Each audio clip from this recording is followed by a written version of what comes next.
बीता हुआ कल। गौतम बुद्ध की कहानियां। बुद्ध भगवान एक गांव में उपदेश दे रहे थे। उन्होंने कहा कि हर किसी को धरती माता की तरह सहनशील तथा क्षमाशील होना चाहिए। क्रोध ऐसी आग है जिसमें क्रोध करने वाला दूसरों को जलाएगा तथा खुद भी जल जाएगा। सभा में सभी शांति से बुद्ध की वाणी सुन रहे थे, लेकिन वहां स्वभाव से ही अतिक्रोधी एक ऐसा व्यक्ति भी बैठा हुआ था जिसे ये सारी बातें बेतुकी लग रही थीं। वह कुछ देर ये सब सुनता रहा, फिर अचानक ही आग बबूला होकर बोलने लगा। तुम पाखंडी हो, बड़ी बड़ी बातें करना यही तुम्हारा काम है। तुम लोगों को भ्रमित कर रहे हो। तुम्हारी ये बातें आज के समय में कोई मायने नहीं रखती। ऐसे कई कटु वचनों सुनकर भी बुद्ध शांत रहे।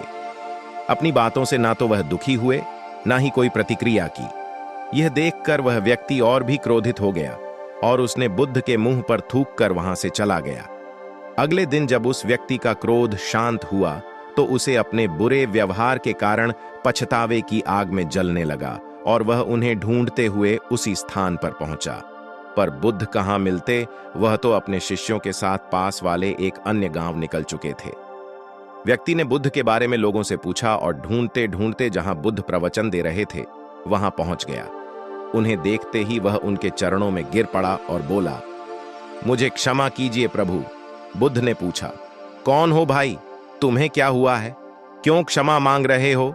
उसने कहा, क्या आप भूल गए, मैं वही हूं जिसने कल आपके साथ बहुत बुरा व्यवहार किया था।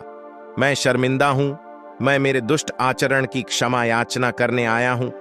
भगवान बुद्ध ने प्रेम पूर्वक कहा, बीता हुआ कल तो मैं वहीं छोड़कर आया गया और तुम अभी भी वहीं अटके हुए हो। तुम्हें अपनी गलती का आभास हो गया, तुमने पश्चाताप कर लिया, तुम निर्मल हो चुके हो। अब तुम आज में प्रवेश करो। बुरी बातें तथा बुरी घटनाएं याद करते रहने से वर्तमान और भविष्य दोनों बिगड़ते जाते हैं। बीते हुए कल के कारण आज को मत बिगाड़ो। उस व्यक्ति का सारा बोझ उतर गया। उसने भगवान बुद्ध के चरणों में पड़कर क्रोध त्याग का तथा क्षमाशीलता का संकल्प लिया। बुद्ध ने उसके मस्तिष्क पर आशीष का हाथ रखा। उस दिन से उसमें परिवर्तन आ गया और उसके जीवन में सत्य, प्रेम व करुणा की धारा बहने लगी।